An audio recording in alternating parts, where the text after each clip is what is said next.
Aba, mabigat ho itong naging testimonya ng isang dating sundalo ng Philippine Marines at security ni Congressman Zaldico. At kanyang ibinunyag at mabigat ho yung kanyang mga paratang na kung saan yung pag-deliver ng pera o tawag ho niya basura. Naku, ang dami ho ito, hindi lang milyon, bilyon ho ang dinideliver di umano sa bahay po ni mula po sa bahay ni Congressman Saldico tapos sa bahay ni dating House Speaker Martin Romualdez. So ang naging tulay pala ng pagharap o paglabas ng testigong ito ni Senator Marcoleta ay itong si dating Congressman Mike Defensor. Siguro kilala niyo naman ito at prominente rin ito sa larangan ng politika. So siya po ang naging daan kung kaya't lumitaw. Binanggit naman ho ni Congressman ni Senator Marcoleta na sa pamamagitan ni Mike Defensor ay inilapit ito hong lumabas po na supresang testigo itong si Orly Regal Gutesa. At na kung saan ay ito, direktang nagdadaw ito kay dating Speaker Romualdez na di umano ay nag-deliver ng kanyang ng pera doon sa bahay niya sa Forbes Park sa Makati. Tapos meron din daw rito sa may Malacanang Complex. So yun po. At ito na ho kaya ang magpapabagsak ng tuluyan. Kasi ito ho ang mga target to. Pero may kulang pa ho ba? Kayo ho ba? Sino pa ba kulang? Na-involve na si Romualdez, Saldico. Kasi yan sinasabi, dalawa. Meron pa bang iba? May iba, may singit pa. Sino pa nakikita nyo na pwedeng sangkot dito ho? Ang sinasabi ho kasi nitong yung dating security, yung Orly Regal Gutesa, ay sila po ay nag-deliver ng delivery nag-deliver ng pera sa McKinley, diyan po sa Forbes Park, simula pa ho noong December 2024. Yun ho at pagtapos doon, minsan din naman sa may Malacanang, yung sa dating bahay daw ni Michael Yang, yung presidential advisor ng Duterte administration. So, yun ho. Kayo ho, kapanipaniwala ho ba itong salaysay na ito? Nitong Orly Gutesa na ito? Kasi, di ba, mabigat po yung kanyang mga pahayag. Pero mukhang tumutugma ho Kasi yung sa pangalang isa, Paul at Mark, na sinasabing pinagkakatiwalaan ni Congressman Zaldico, ito po ay kinukumpirma ni Bryce Hernandez na yan nga yung talagang pinagkakatiwalaan ni Congressman Zaldico. So, pwedeng gano'n na at kapag ganyan, mukhang credible at kapanipaniwala ito hong testigo ni Senator Marcoleta. Kasi alam nyo, dapat maging maingat po tayo. Kasi diyan po sa mga lumilitaw na testigo sa Senate Blue Ribbon Committee, dapat maging maingat ho tayo. At hindi ko mo binanggit ho yung pangalan, agad ng totoo.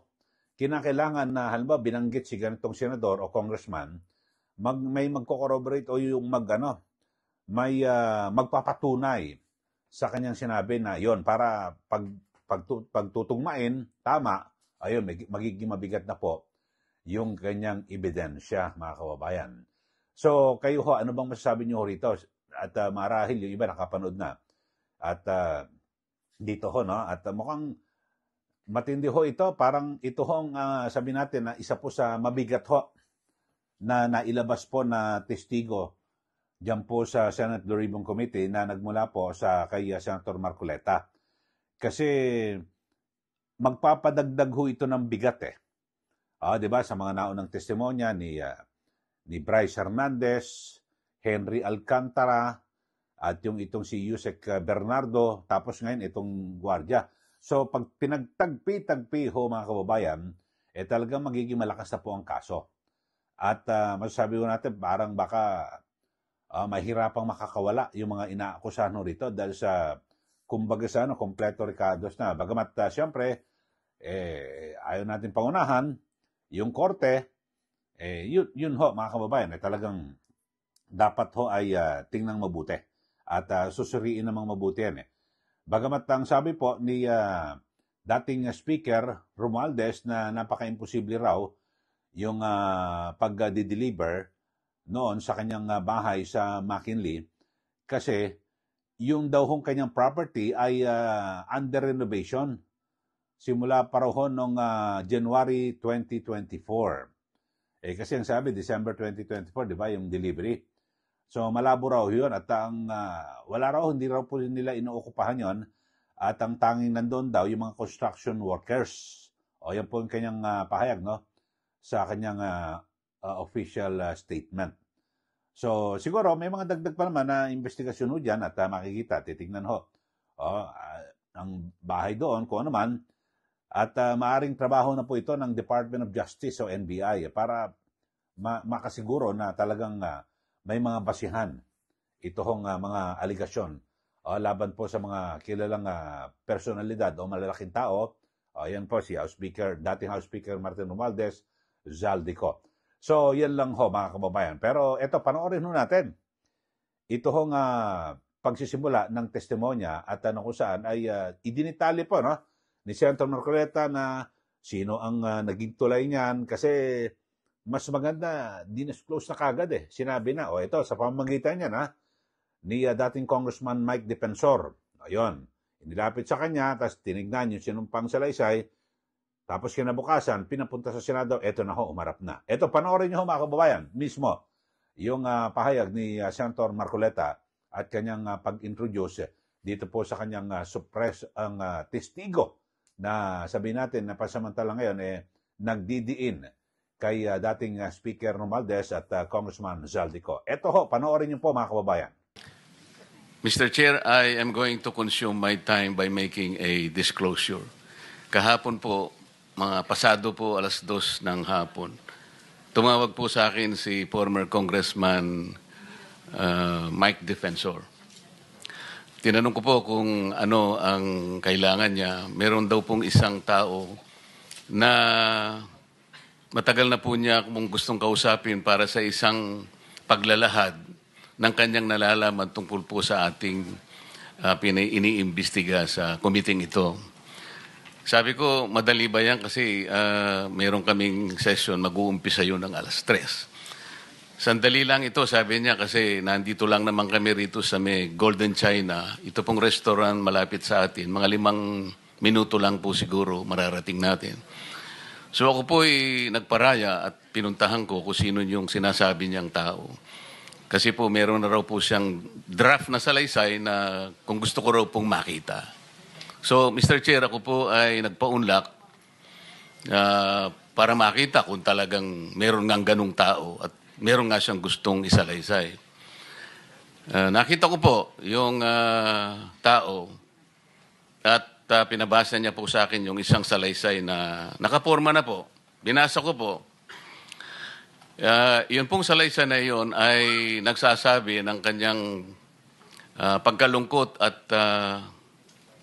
siguro pagkabahala, sabi niya, na bakit nangyayari sa ating bansa ito. At nalulungkot siya, Mr. Chair, sapagkat meron siyang partisipasyon doon At nung nakita ko ang kabuuan ng kanyang salaysay, meron po siyang personal na kaalaman para ikonekta si Representative Zaldico kay former Speaker Martin Romualdez. Sabi ko, hindi ako pwedeng magtagal, nabasa ko na ito, hahabol ako sa aming sesyon 3:00. Pero kung talagang ikaw ay voluntaryo mong gustong gawin yan sang-ayon sa iyong nilalahad dito, di sige, i-finalize mo yan at gusto ko, ipanotaryo mo sapagkat hindi po pwedeng hindi notaryado yan. At kung buo ang loob mo at talagang yan ay matagal mo nang iniisip, pumunta ka ako bukas ng umaga sapagkat meron kaming pagdinig.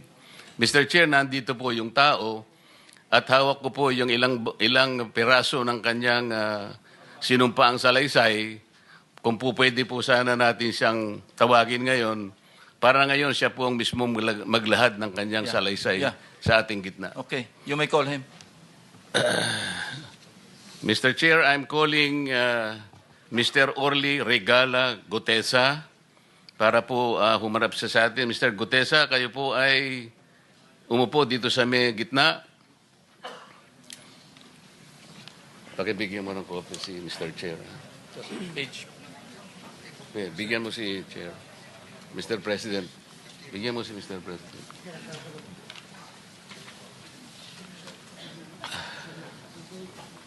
Manatili ka muna nakatayo kasi nunumpa ka.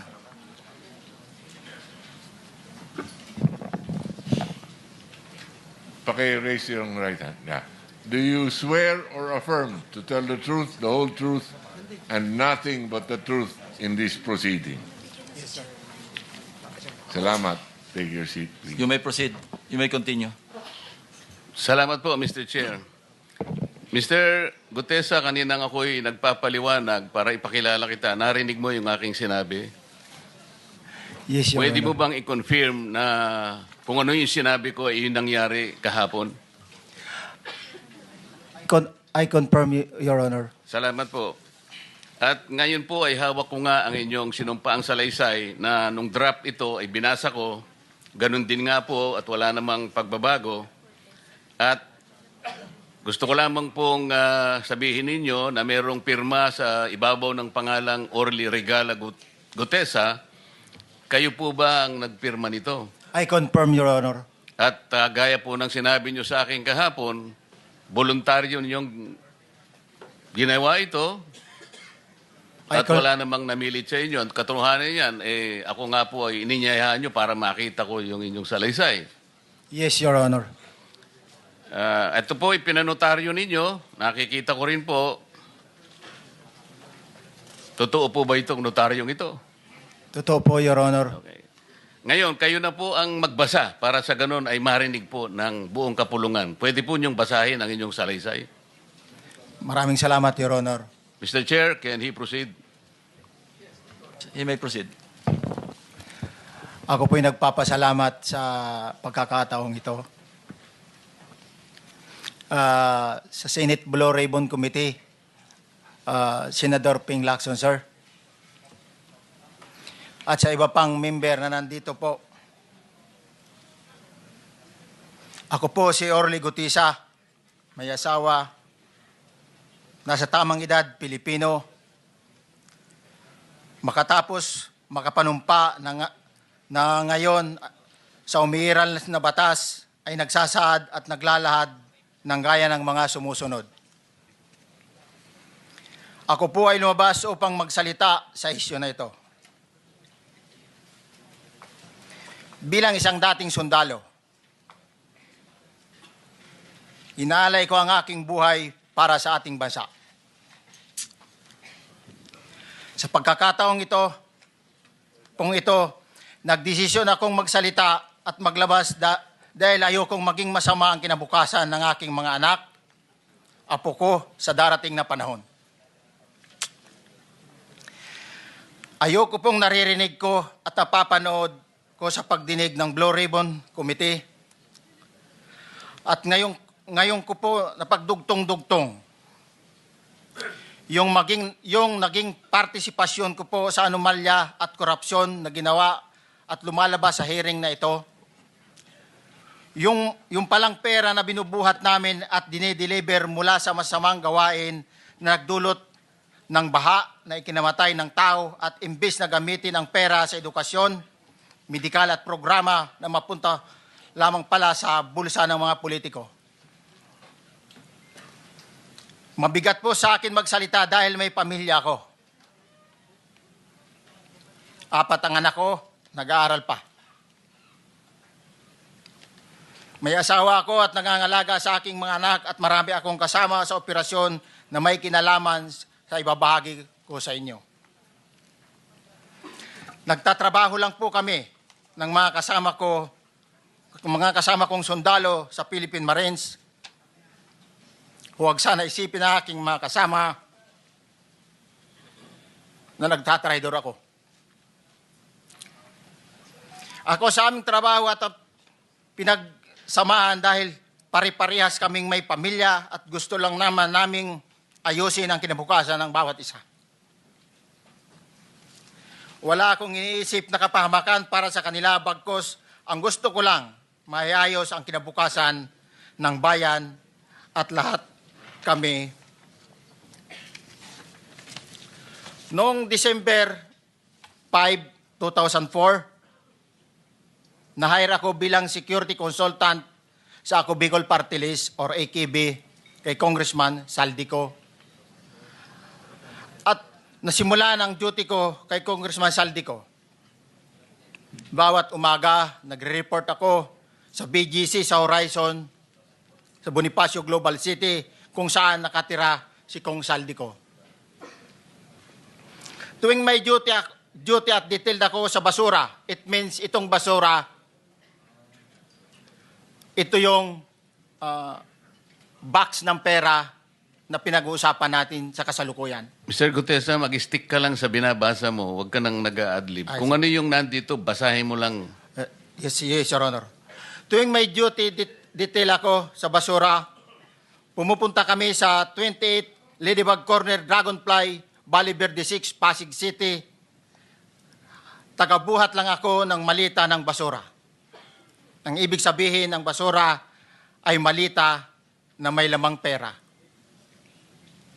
Ang bawat malita ay may lamang humigit kumulang 48 million pesos.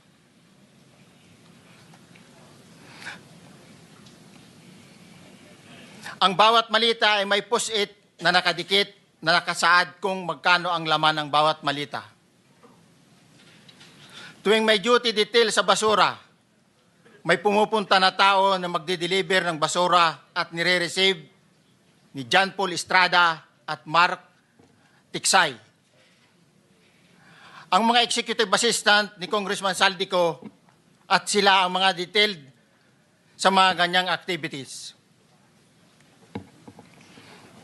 Ang mga nangyayari kapag duty kami sa basura, kalimitang dinadala sa bahay ni Congressman Saldico sa Valle Verde 6 at tinatanggap naman ni Mark at ni Paul. Pagkatapos naming may baba ang nasabing basura, ipinapasok sa bahay ni Congressman Saldico sa Valle Verde 6 at binibilang ni Mark at ni Paul. Alam ko na ang laman ng malita ay pera sapagkat nakita ko si Paul na binuksan ang malita at inilabas ang laman para bilangin. Ang isang ehemplo na nagdala ng pera ay si Congressman Eric Yap ng AXIS Party List. 46 na malita ang dala niya sa bahay ni Congressman Saldico sa Valle Verde 6. Pagkatapos mabilang, isinakay namin sa mga sakyan patungo sa Horizon Residence sa Taguig. At dumiretso kami sa basement upang may baba ang nasabing basura. Bago ibaba ang nasabing basura, ito, Merong napuputol sa binabasa mo eh. Huwag kang magmadali. Huwag kang magmadali. naputol na, Ulitin mo yung paragraph 20. wala na akong, hindi ko makita na putol na siya.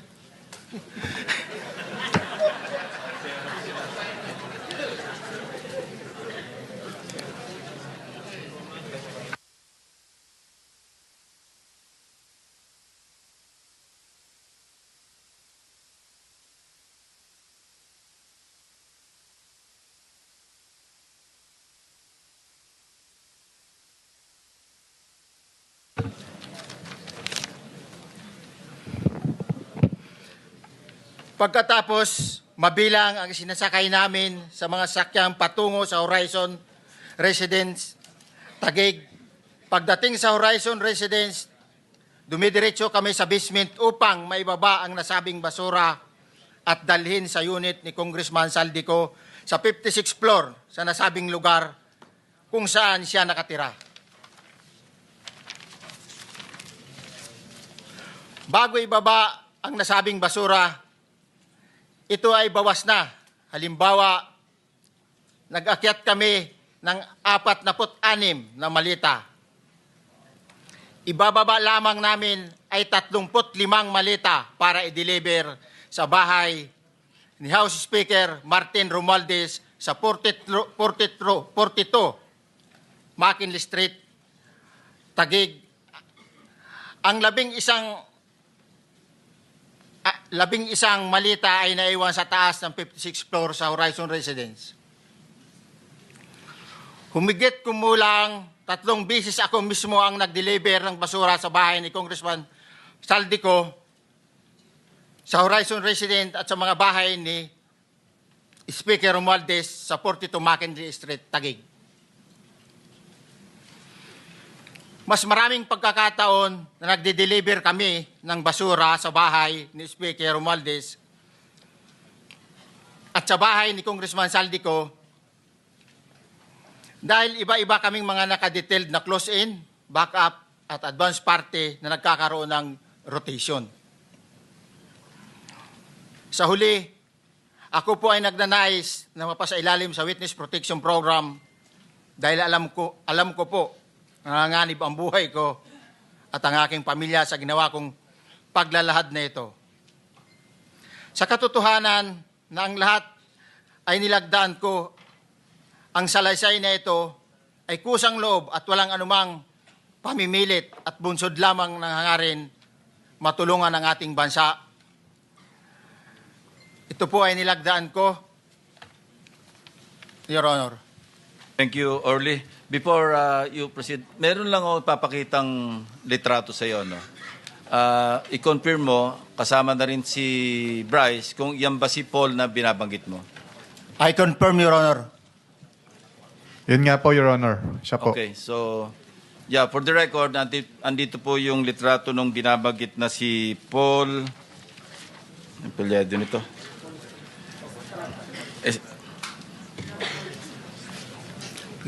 John Paul Estrada, di ba? Yes, Your Honor. Oh, sige. Thank you very much. You may continue, Senator Marcoleta. Thank you, Mr. Chair. Mr. Gutesa, dito sa iyong paglalahad ay gumawa ka ng isang paghalimbawa. Inihalimbawa mo si Congressman Eric Yap, ngunit isang tagpo lang yun eh.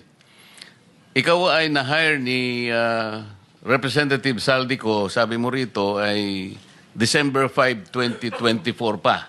Yes, Your Honor. Sa pagkakaalam mo, mga ilang beses kayong gumagawa ng bagay na ito. Ibig sabihin, yung pagdi-deliver ng pera, sa natatandaan mo, gaano kadalas ang pagdi-deliver? Kasi ang ginawa mo kanina ay isang example lang. Pwede mo bang ipaliwanag? Your Honor, minsan kasi pag-duty kami, ang actual ko na delivers talaga sa bahay ni Congressman Romualdez is 3. Tapos pag may duty kami, nagkakaroon ng detailed.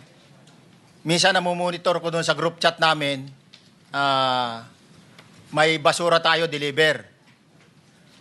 Minsan namumonitor ko siya is 3 times a week ang delivery doon sa Forbes, sa bahay ni Kong Romualdez.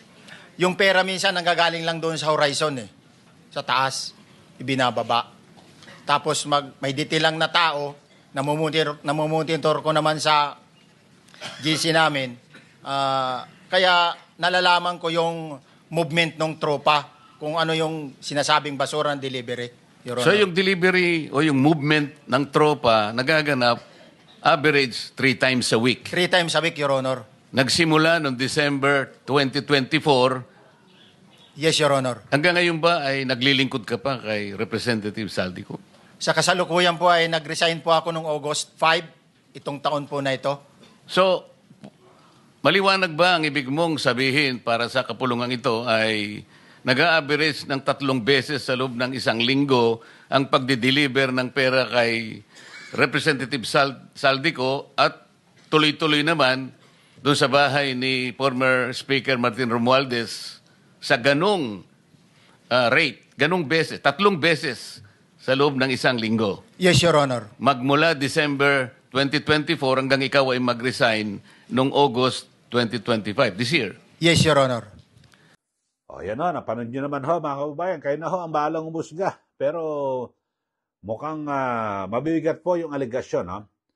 Nitong yung si Orly Gutesa na ito. At kasi ito may personal knowledge so ito. Alam niyo sa mga ganyang kaso-kaso, ikaw ba may personal na kaalaman? Yun po agad tinatanong eh. Siya raw mismo kasama sa nagde-deliver. At tumugma ho sa binabanggit niya si Paul at Mark, kinumpirma ni na Bryce Hernandez. So, yung mga sinasabi pinagkakatiwalaan ni Congressman Zaldico. So, abangan natin kung saan patutungo itong isyong ito. At ang pinaka-aabangan din ho natin, meron pa ho ba na madadamay o mabubulgar na mga personalidad na may kinalaman dito po sa flood control project na ito. Dami na ho mga inakusahan, may mga senador, dating senador, congressman, abangan ho natin. At siyempre, importante ho yan, may nagsalita ng isang testigo, dapat merong tutugma at magpapatunay na tama yan. So para bumigat po ang kaso, alam naman natin, bahagi po yan ng due process at mahaba-habang labanan ho yan sa korte, mga kababayan. Pero pinaka-importante ho dito ay talagang mawakasan na yung mga ganitong yung mga ganitong scheme at palusot at maganda yung naging yung naging panukala ng dating Finance Secretary. Tanggalin na yung tigo 1,000, tigo 500. Yung pinakamalaki nilang 200 para pag mag-deliver ng ganyan 1 bilyong piso. Trailer na, lalaki ho, ilang truck ho yan. 6-wheeler na, lalaking truck ho yan. Container na ho yan, para i-deliver, no? At siguro maiwasan yung mga ganyang scheme. Pero importante, ako sa tingin ko naman, makakatulong ho rito kapag may nakulong ho at nahatulan sa mga totoong nagnakaw at talagang lumapastangan sa pera ng taong bayan. Ulitin ko sa mga bago lang po sa ating channel, subscribe na po kayo. Huwag niyo pong kalimutan na i-like at i-share. Maraming salamat. Muli, ito po si Ka Eli. Magandang araw po sa ating lahat.